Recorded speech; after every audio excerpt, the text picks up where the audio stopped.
moi, je suis né à Marseille en 1959, et d'un père et d'une mère bonifaciens, du même quartier, issus de deux familles de pêcheurs, donc un milieu social assez, comment dirais-je, commun, pas très favorisé, etc. Et donc mes parents sont venus s'installer à Marseille après une petite scolarité à Bonifacio, et ils ont pris tous les deux des emplois dans l'administration, ma mère dans la sécurité sociale, mon père à la SNCF, une carrière de fonctionnaire, quoi. Donc moi je suis fils unique, et j'ai été un petit peu dans ma plus tendre enfance entre Bonifacio et Marseille, parce que mes parents avaient quelques hésitations à me faire garder à Marseille. Donc j'ai passé une partie de ma petite enfance entre Bonifacio et Marseille. J'ai été à l'école maternelle à Bonifacio, donc j'ai été scolarisé à Bonifacio, et puis j'ai intégré l'école maternelle à Marseille, et puis de là j'ai déroulé toute ma scolarité à Marseille. Tout en venant régulièrement en Corse et en baignant dans un milieu très corse à Marseille, très bonifacien à Marseille. Voilà, donc j'ai eu mon bac à Marseille, un bac D à l'époque. Et ensuite, après quelques errances d'études à Aix, j'ai intégré très vite l'école normale en Corse. Donc j'étais élève maître instituteur dès 19 ans.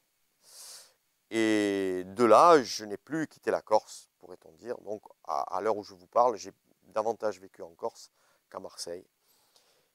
Et bon, alors j'étais jeune instituteur en Corse, confronté très vite à la réalité rurale et profonde de la Corse, après 2 ans d'école normale à Ajaccio. Et là, je me suis rendu à l'évidence d'une certaine insuffisance par rapport à la vie ici, sans doute dû à mon parcours, parce que vivre à Marseille et être de Bonifacio, c'est peut-être n'être pas assez corse à un moment donné. Donc je me suis posé cette question d'une identité professionnelle, d'une identité tout court, et j'ai décidé très vite de reprendre des études, une fois instituteur, pendant que j'étais instituteur en Corse, et de façon très cohérente, pour pouvoir justement développer mon métier d'instituteur ici, notamment avec la prise en compte de la langue corse, que je connaissais mal, parce que je n'avais pas suffisamment vécu ici, parce que les bonifaciens ne parlent pas tout le temps le corse, mes parents parlent bonifacien entre eux, qui est une forme de ligurophonie, hein, qui n'est pas tout à fait du corse, mais par mes grands-parents aussi, du côté de mes grands-parents maternels, j'avais quand même une corsophonie latente qui était quand même assez intéressante à développer. Donc moi j'étais instituteur à partir de 80, après 2 ans d'école normale. L'université a ouvert en 81 comme l'on sait. Et j'ai fait partie de cette génération d'étudiants qui a ouvert le DU d'études corse. Donc je fais partie des pionniers qui ont ouvert les études corse en tant que filière diplômante à Corté. Il y avait déjà des choses qui se passaient à Aix, hein, en certificat de diplomation, etc. Mais ça, je ne l'avais pas approché. Le seul contact que j'avais eu avec les études de Corse, c'était la fréquentation de Scola Gorza, dans le quartier de l'Opéra à Marseille. J'en suis très fier. Et là, avec 4 condisciples de ma terminale au lycée Saint-Charles à Marseille, en terminale D, un Pietri, un Mozziconacci, un Codani et moi, tous du sud, nous fréquentions un soir de semaine, je ne me rappelle plus quel soir c'était, nous fréquentions le quartier de l'Opéra où il y avait des cours de Corse. Et c'est là que j'ai eu mes premiers contacts avec Thomas Pascal Peretti. Je me rappelle d'avoir étudié Un'anima di Naligiani, etc., etc. Je cite ce texte, mais il y en aurait bien d'autres, de Versigne, etc. Donc je passe quand même l'épreuve de Corse au bac. J'ai eu 17. J'en suis très très fier. avec une prof examinatrice du Cap Corse, moi de Bonifacio. J'en suis très très fier. Et donc voilà, donc mes premiers contacts avec les études de Corse sont là. Mais c'est pas anecdotique, parce que c'est quand même intéressant. Et donc je reprends mes études dans la filière études de Corse et avec tous les pionniers de cette génération-là, Xavier Lugiani, Giuseppe Turchini, Domenica Verdoni, peut-être un peu plus tard, Marilène Menozzi, enfin je ne peux pas les citer tous, mais nous étions une promotion de gens, beaucoup issus du militantisme et puis venus de cet intérêt que l'on avait pour rendre la langue corse professionnelle comme ça, et puis la mettre au sein de l'éducation nationale. Et voilà, donc là, tout se déroule à partir de là, dans un parallélisme quasi continu, hein.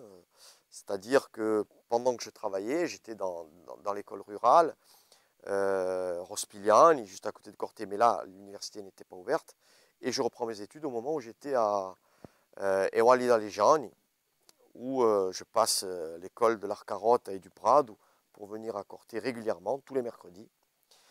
Et quand je pouvais, mais c'était essentiellement le mercredi, parce que je n'avais pas d'autres créneaux, et je fais une filière d'études de Corse complète le mercredi, tout en voyant du monde le mercredi, en prenant des cours. Et c'était une époque exaltante, où je pouvais réinvestir ce que j'apprenais ici, et puis où je voyais du monde, etc. Au départ, je ne suis pas dans l'esprit d'une carrière, je suis vraiment dans l'applicatif, hein, c'est-à-dire que je viens chercher de l'information, et je crois que je viens aussi fréquenter du monde, des jeunes, parce que la vie des villages en tant qu'institut à l'époque, c'était pas si évident que ça. Donc, toute une émulation, et puis je me prends au jeu.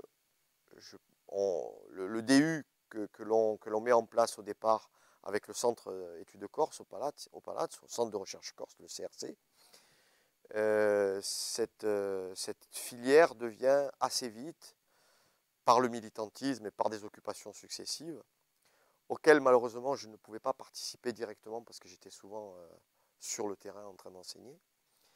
Mais ce DU devient un DUG, le DUG devient licence, on ouvre à partir des études de Corse le premier DEA que j'obtiens, qui n'est pas encore un DEA, que je fais valider ensuite. Et la thèse viendra plus tard. Cette licence que j'obtiens à partir de ces validations donnera bien entendu la possibilité de passer un CAPES. Donc je passerai à partir de, en 91 exactement, mais à partir de 88, 90, quand on créera le CAPES de Corse, je le passerai, je l'obtiendrai, et je passerai dans le secondaire. Ça m'ouvrira des possibilités de vacation au sein de l'université. Ça m'ouvrira les possibilités aussi de participer à la vie de l'IUFM en tant que professeur certifié bénéficiant d'une demi-décharge dans la formation des maîtres. Et de là, je vais aussi entrer dans une logique de partage de l'expérience et faire de mon expérience d'instituteur un cursus aussi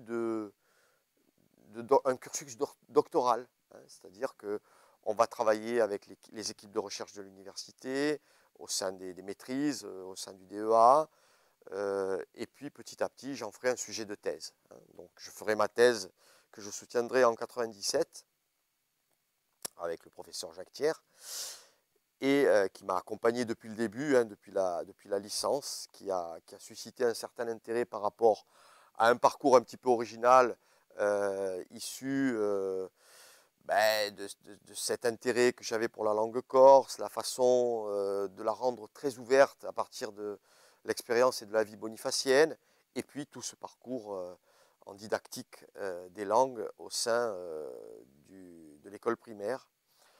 Donc voilà, à partir de voilà, l'expérience qui s'enrichit dans l'université, des vacations à l'IUFM, au sein de l'université, et donc une thèse soutenue en 97. Cette thèse traitera du regard du spécialiste que j'étais devenu de sociolinguistique appliqué à la didactique des langues.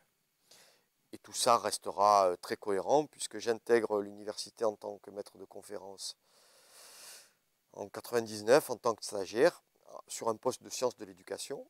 Et ensuite, j'intégrerai un petit peu dans les difficultés, parce que ça n'a pas été aussi évident que je ne le pensais, j'intégrerai en 2003 l'IUFM dans le cadre d'une mutation qui ne s'est pas passée aussi facilement que ça, parce que quitter l'université, ce n'était pas évident pour rejoindre l'IUFM, et être accueilli à l'IUFM en tant que maître de conférence, ça n'était pas facile, parce que l'IUFM était une sorte de bastion comme ça, face à l'université, et que mon militantisme n'a pas été accepté d'emblée.